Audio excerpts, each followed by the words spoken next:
So, what's up, everybody? It's your boy J.R. Lee, and I'm back for another episode of the Fly on the Wall Show. It's episode 52. I'm so happy and grateful that I made it to episode 52, and I'm here with the GOAT. Mr. Shawn Anthony. And hey, Shawn, man, I'm glad to be here, bro. absolutely, man. Shawn, for the people who may not know who you are, can you tell them a little bit? Can you tell them a little bit about yourself? Yeah, man, I'm just a kid from a small town of Rocky Mount, North Carolina that figured out another way, bro. I started off at 14, and my life's been pretty interesting, but pretty great so far. And where we're headed, and podcasting has been a journey that's just unlocked so many doors. Absolutely, man. So you said you started out at the age of 14. What were you doing at the age of 14, Shawn? Oh man, so my life was different, fam. I mean, like my brother went off to college, and I had never heard of college coming from Rocky Mount, North Carolina. They didn't even talk about it to maybe like 10th grade, and by then it's pretty much a wrap. You either got the GPA or you don't. But he went off to HBCU. He went off to North Carolina A&T, and he became like a big nightlife party promoter. We're talking about parties huge for like Rick Ross, Young Jeezy, you name it. So at 14, I would go see him. So at 14, fam, I was in the club. Sitting on couches, skipping VIP lines. But the cool thing about that, though, is that I observed everything from, the money they were making to how people were buying into the marketing to how people were just, excited to overall be there, how to create a community. And I took all those things that I learned from him and I learned from that environment, and I took it back home. I took it back home to Rocky Mount, North Carolina. I started throwing my own parties, and it's funny when I look back at it now, to be a 14-year-old, my very first party I ever threw were for 18-year-olds who had graduated. So I can't even imagine a 14-year-old pulling that off nowadays, but we did it, and we made $6,000 that very first event, bro, and it just created a monster. Yeah, bro, at 14, 6K, and it just created a different type of person, bro. It just made me really realize I wanted to go to college, but I didn't want to go to college for the education. I was going to just strictly chase a bag. I went to Winston-Salem State University, where I was known for that. I was known for throwing those events, and that's a little bit about how life was in the early stages. Absolutely, man. And so, man, well, thank you so much for sharing that, man. And so you said something very important, right? You said that you were from North Carolina, and nobody really talked about college. Your brother left for college, and you was able to see that you was able to see the environment that he created for himself, the environment that he was in, started throwing parties. You came back home and you took that same, and you took that same thing and you applied it for yourself. So can we talk about the importance of environment? Yeah, bro. Environment is everything. I just made a post like earlier today. Like your environment is key. You either are going to become it or you're going to make your way out of it. And that's pretty much depending on the demographic and where you're at. Like, is it safe for you, or do you see yourself having a long journey there, or maybe you're fortunate and you're in one of those places where you like your surroundings. And then it's really about cultivating those relationships. So by far, I'm a huge spokesperson for that environment, man. I think that's a huge key. Absolutely, man. So you were able to go to college. Did you graduate, if I may ask? Oh yeah, man. I graduated from Winston-Salem State University. Shout out to, all my, our Rams. I graduated and I went to school, and I was like, you know what? It's funny now I think about it, because as we grow up, we look at careers and we see a dollar sign and we're like, you know what? I think that's enough money for me. And we randomly pick it. And then if you're thinking about going to college, you might start, going after that dollar and realize, this really isn't not even my passion at all, but I don't even like doing this, right? I remember like flipping up the book, bro. And I remember I saw, I had like this health class. And at the time, for when I saw it was that a physical therapist could make like 60,000. So 60,000 was like, all right, I think I might be all right with that. Yeah. So I took a job that I wanted to do, you know what I'm saying? And so I went to school for that, and I changed it though. So I got to that second year and I was like, ugh, this medical class is kind of crazy. So and then I realized you had to keep going to school. I switched it up. I graduated with a degree, interdisciplinary studies with a concentration in psychology.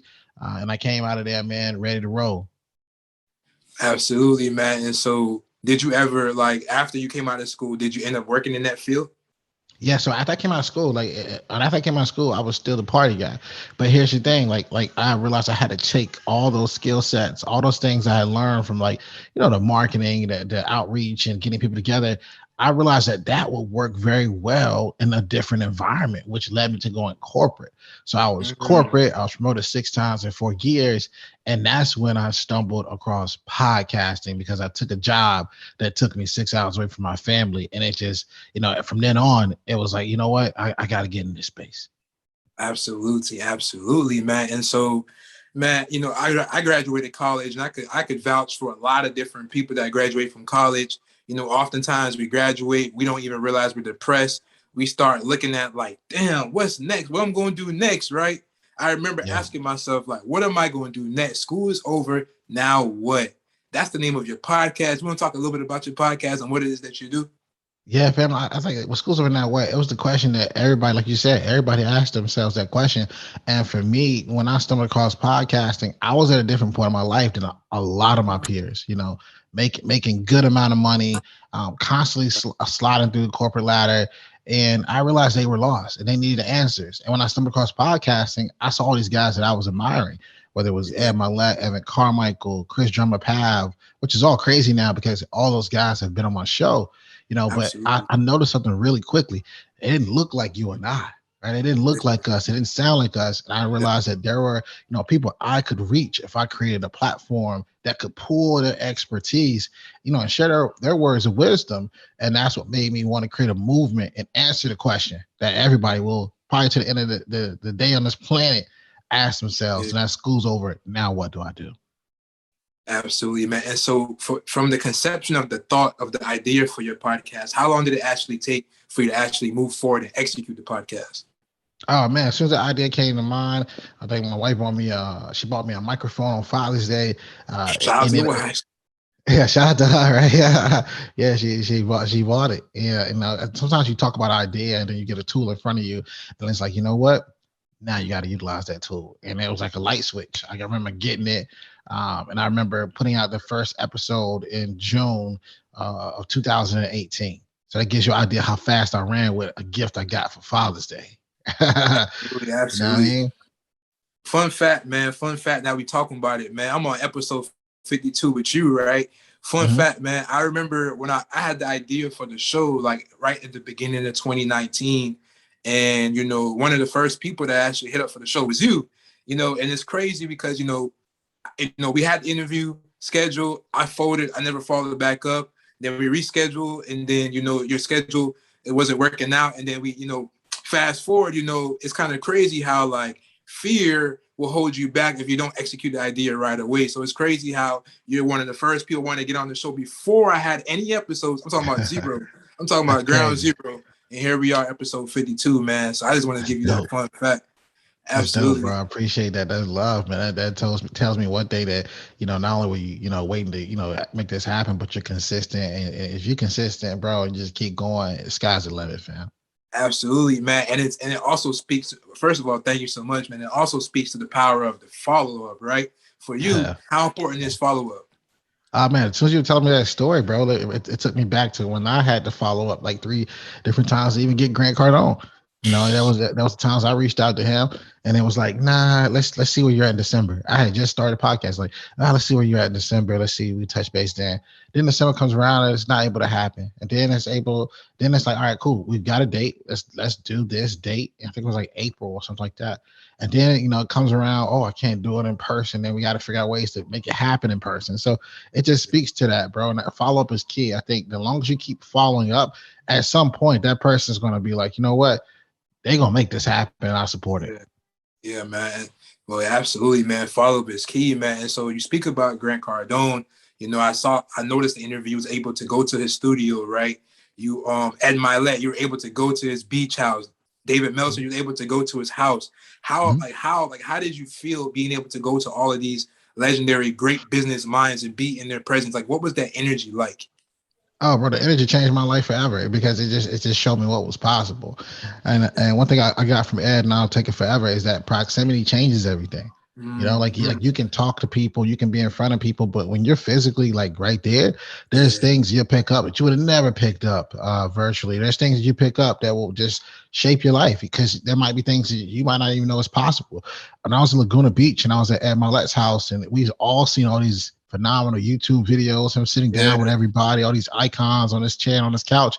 I remember he opened the door. He was like, "Hey, so what do you want to record it at?" I'm looking around at the scenery. It's just crazy. The water smelled different. The air felt different. Everything was different. And I said, you know what? I want to go to the chair that you've had all these amazing people on. Like, I got to sit in the same spot. All these guys. Chair. I got to sit in that chair. He respected that. And then we went to that chair. But the funny thing about it is that it took so long to get to that chair.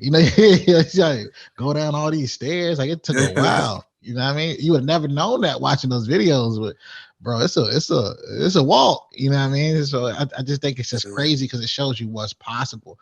Like you can't find an Airbnb that would have gave you that vibe. You just can't. People like that ain't renting them houses. Absolutely, man. The energy different. The air different over there. Different.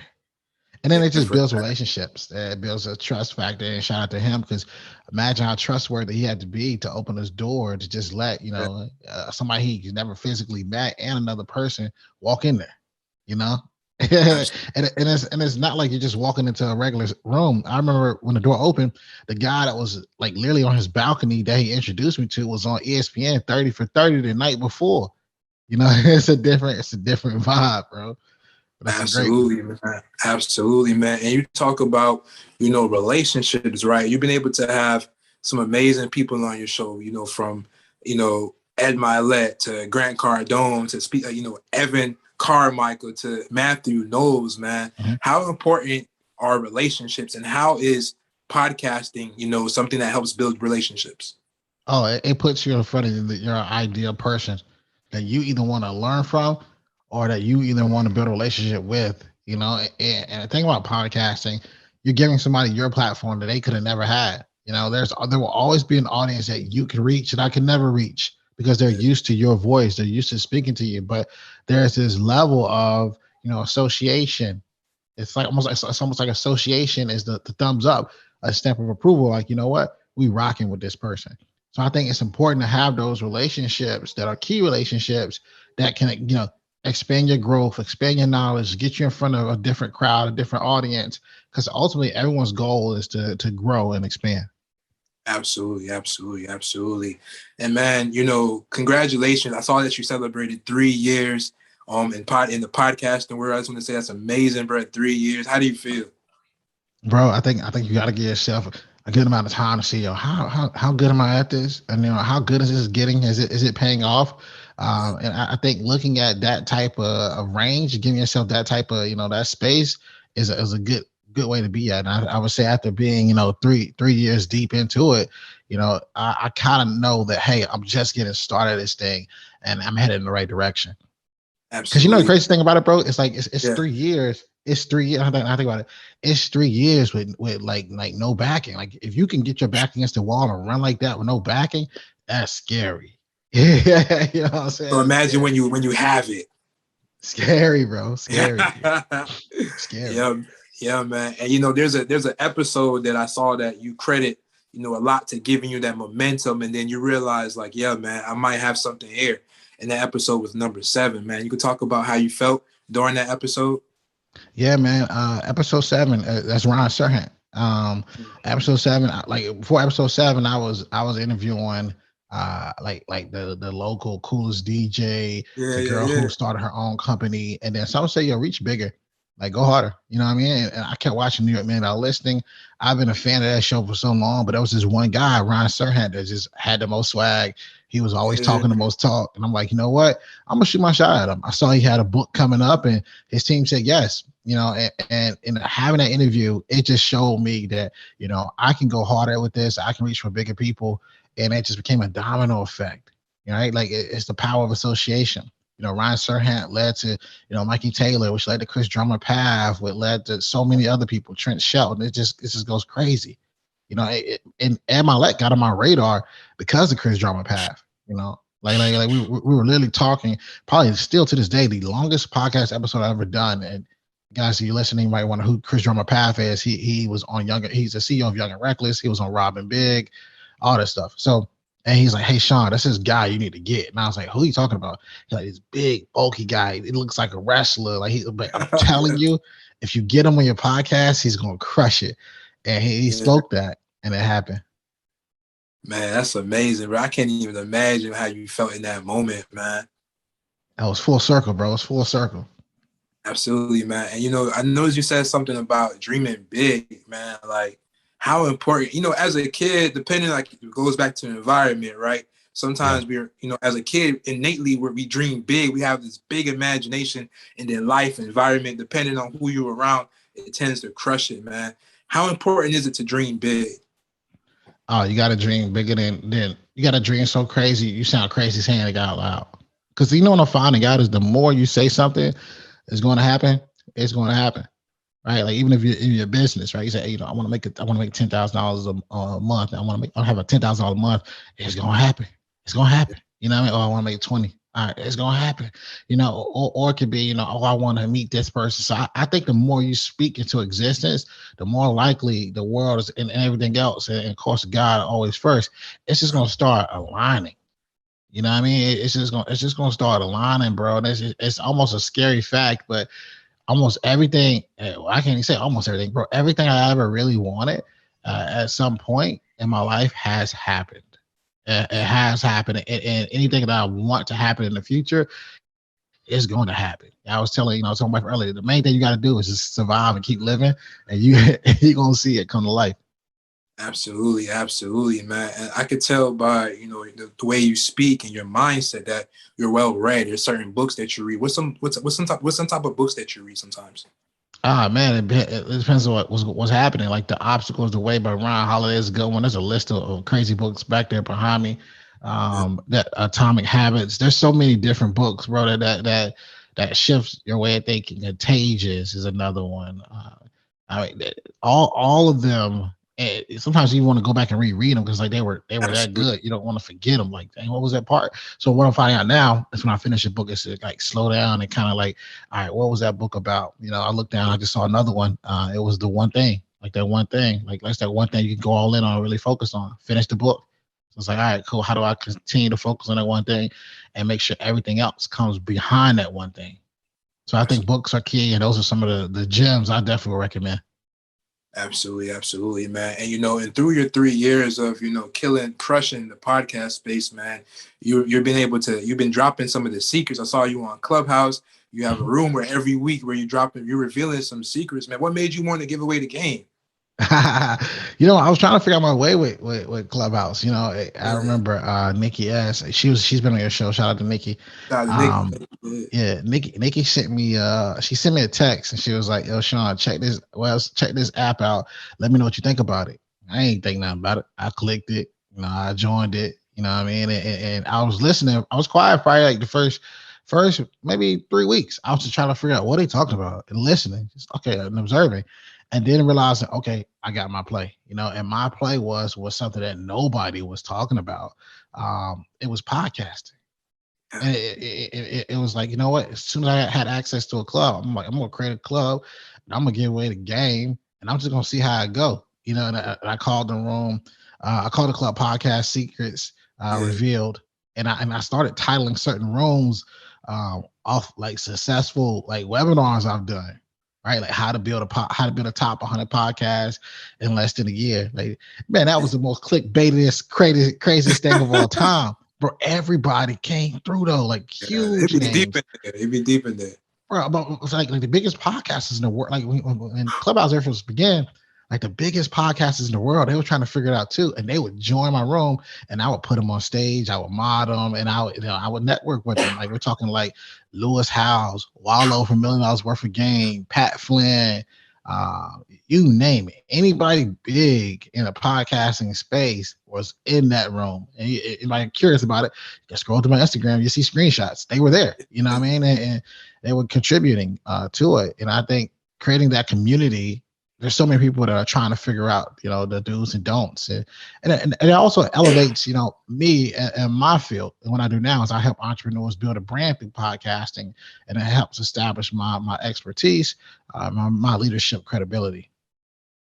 Absolutely, man. And for that's a great segue, man. Some people that actually want to get into the podcasting space, like what are some of the resources and tools that you offer that they can tap into?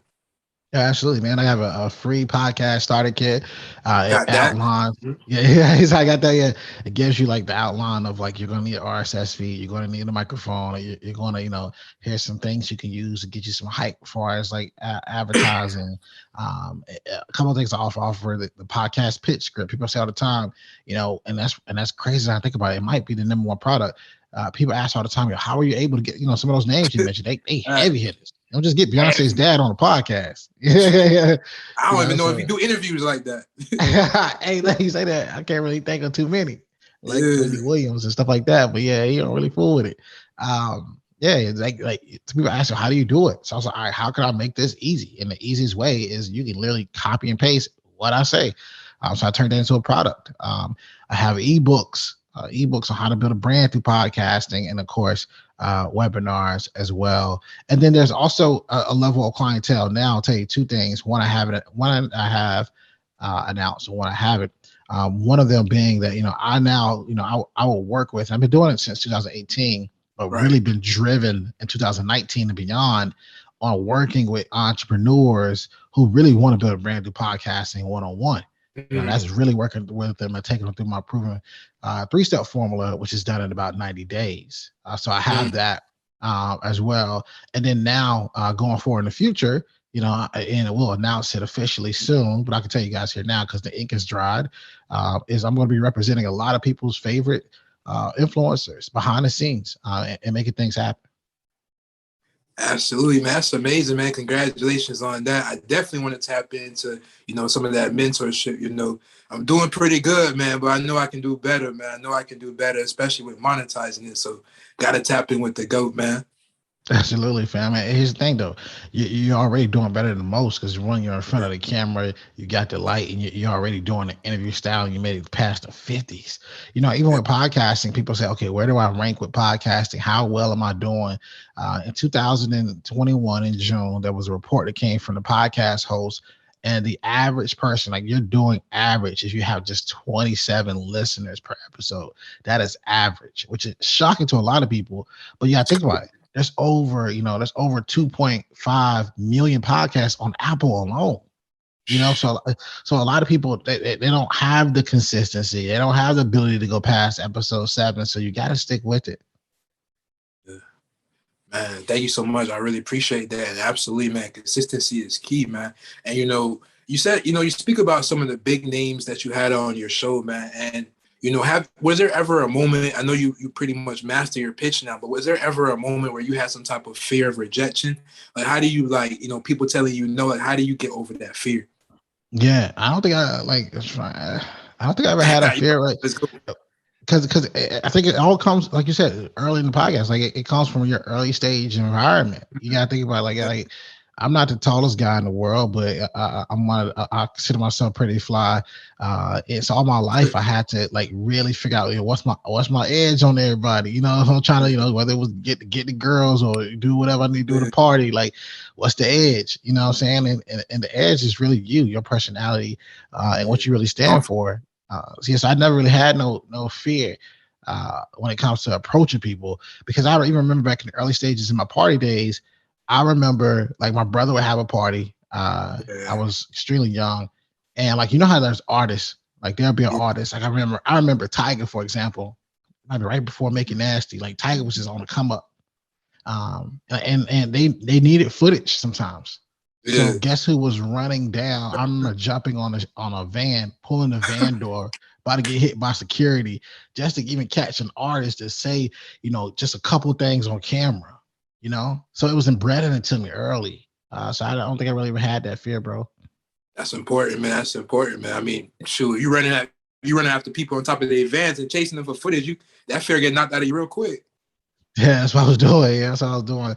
And it's so crazy. I think you got to channel moments in your life that happened that should have been your stamp of approval. I remember at 18 years old, I might have barely just been 19.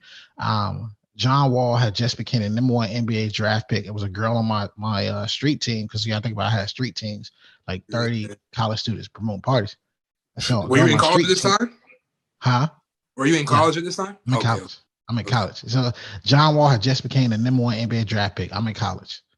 A girl on my street team, she was at the time was dating his best friend, who is still to this day his right hand.